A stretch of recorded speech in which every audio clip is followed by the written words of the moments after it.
जोर से बोलो। हरे गुरुपाद पद्म परमानंदम परिव्राजक आचार्य ओम विष्णुपाद अष्टो दर्शन श्री श्रीमद् भक्ति वेदांत श्री गोस्वामी महाराज के चरणों में असंख्य कोटि दंडवत प्रणाम करता हूँ।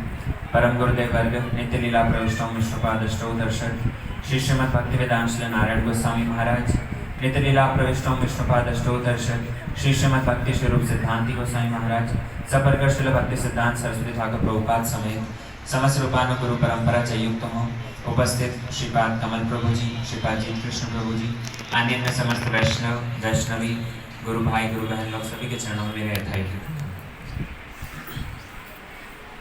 भगवान नरसिंह देव का प्राकट्य दिवस हम सब लोग यहाँ श्री विनोद बिहारी गौड़ी मठ में मना रहे हैं। ठाकुर जी का सुंदर अभिषेक दर्शन आप लोगों ने किया और कई भक्त लोग सवेरे से निर्जला भी रखे हैं।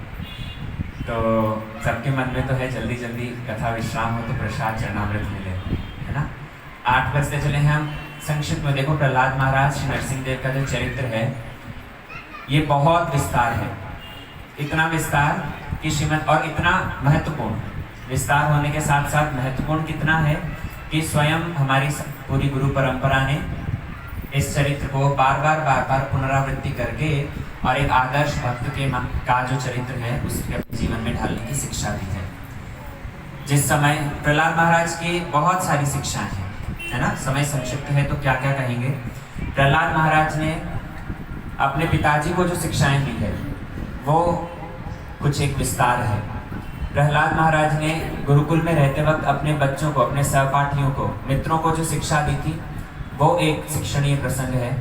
नरसिंह देव जब प्रकट हो गए, प्रकट होने के बाद में प्रहलाद महाराज को अपने अंक में धारण किया और एक शेर जैसे, एक गैया जैसे बछड़े को चाटती है, एक शेर जैसे शावक को चाटता है, वैसे प्रहलाद महाराज को भगवान चाट करके वात्सल्य प्रेम में परिप्लुत हो रहे हैं। और उस समय पर प्रहलाद महाराज ने जो भगवान की स्तुति करी है वो स्तुति भी बहुत विस्तृत शिक्षा है। लेकिन एक बार प्रहलाद महाराज ने जब स्तुति कर दी तो भगवान को कहते हैं कि तुम्हारे समान भक्त मुझे बड़ा प्रिय है। प्रहलाद महाराज से ये कहा कि हे प्रहलाद, तुम्हारे समान भक्त मुझे अत्यंत प्रिय है। इसका मतलब हम लोगों के लिए, यद्यपि हम लोग गौड़ीय गोस्वामी वर्गों के गौड़ीय गुरु परंपरा में आकर के रागानुगा भक्ति का अवलंबन करते हैं, लेकिन तब पर भी प्रहलाद महाराज की जो शिक्षाएं हैं, प्रहलाद महाराज की जो शरणागति है वो हमारे लिए बहुत महत्वपूर्ण है। प्रहलाद महाराज, क्योंकि भगवान ने उनको एक आदर्श भक्त कहा। हम तो अभी आदर्श साधक भी नहीं हुए, है ना।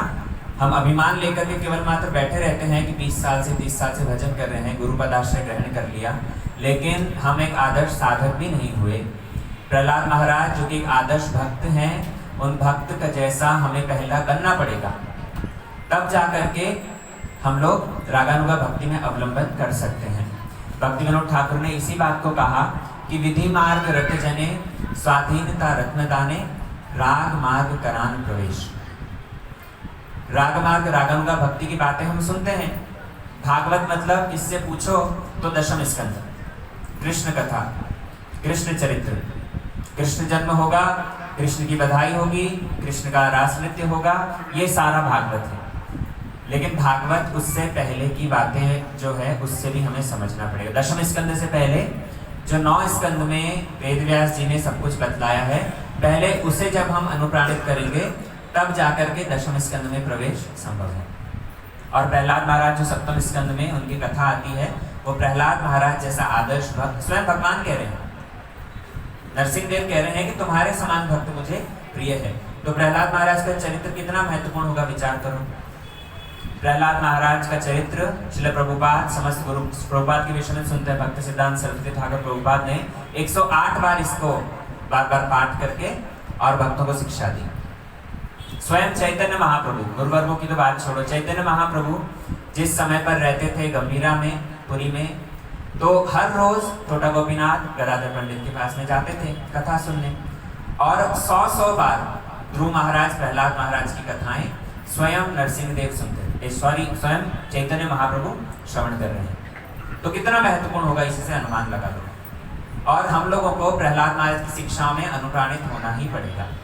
प्रहलाद महाराज ने जो भी प्रभु जी बता रहे थे ना, गृहम अंधकूपम, ये सारी शिक्षाएं देकर के मानो गृहस्थ आश्रम में रहने वाले भजनावलंबी लोगों को शिक्षा दी।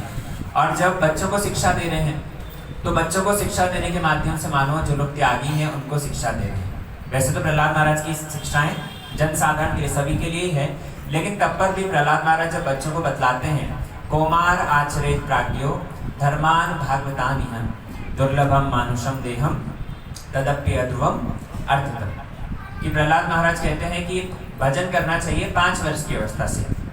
क्यों 5 वर्ष की आयु से भजन करेंगे?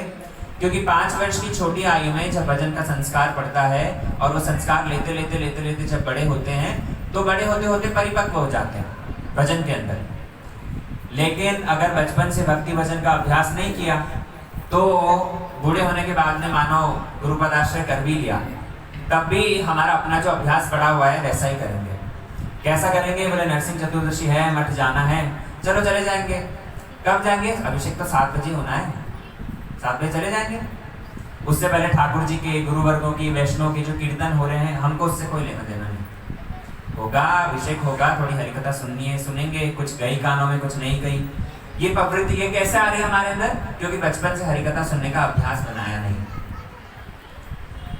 नरसिंह चतुर्दशी सबको पता है, ठाकुर जी का अभिषेक होगा, दशावतार स्त्रोत गान होगा, पदावली कीर्तन ही होगा। ये तो कोई भागवत है नहीं जो हिंदी कीर्तन होंगे मठ में आकर के भी, लेकिन हमारे पास गीति कुछ नहीं है। हम और यूँ आजकल तो फोन में भी उपलब्ध है, हमें नहीं चाहिए। क्यों? क्योंकि हमने भजन को सिंसियरली ले ही नहीं रखा है। हमारे लिए बस एक फॉर्मेलिटी के तौर पर, क्योंकि बचपन से वैसे शिक्षा नहीं पड़ी। बचपन में पढ़ा था ना 2 एकम 2 2 दूनी 4, स्मरण है सभी को, है ना? लेकिन बचपन से ही अगर भक्ति भजन का संस्कार पड़ता नहीं, तिलक लगाना आवश्यक है, भजन करना आवश्यक है, हरिनाम करना, गुरुवर्गों की, वैष्णव की पदावली कीर्तन करना आवश्यक है, तो फिर उसके लिए हम भी सीरियस होते। प्रहलाद महाराज जैसे शरणागति उन्होंने दिखाई है ना, शरणागति के 6 अंग भक्ति विनोद ठाकुर ने कहा है। 6 अंग में से एक सबसे मुख्य है आनुकूल्यस्य संकल्पम। आनुकूल्यस्य संकल्पम मतलब जो भक्ति के अनुकूल चीजें हैं उनको स्वीकार करना। क्या वैष्णव की पदावली कीर्तन करना हमारी भक्ति के अनुकूल नहीं है? बोलो, है तो फिर हमारी क्यों इसके अंदर रुचि नहीं है? क्या ठाकुर जी का अभिषेक दर्शन करना, ठाकुर जी की आरती दर्शन करना, हरि कथा ध्यान से सुनना, ये हमारे भजन के अनुकूल नहीं है? तो फिर क्यों हम केवल प्रसाद के समय पर उपस्थित हों? भजन के अनुकूल चीजों को स्वीकार करना ये शरणागति का एक अंग है। और प्रहलाद महाराज जैसी शरणागति वो हमें एक न एक दिन धारण करनी ही पड़ेगी, तब जाकर के हम भक्त बनेंगे, भगवान के प्रिय बनेंगे, है ना? इसलिए बहुत विस्तृत है प्रहलाद महाराज की शिक्षाओं का। मैं बस ये संक्षिप्त शब्दों में अपनी वाणी को विश्राम देता हूँ। हम लोग प्रभु जी के मुखारविंद से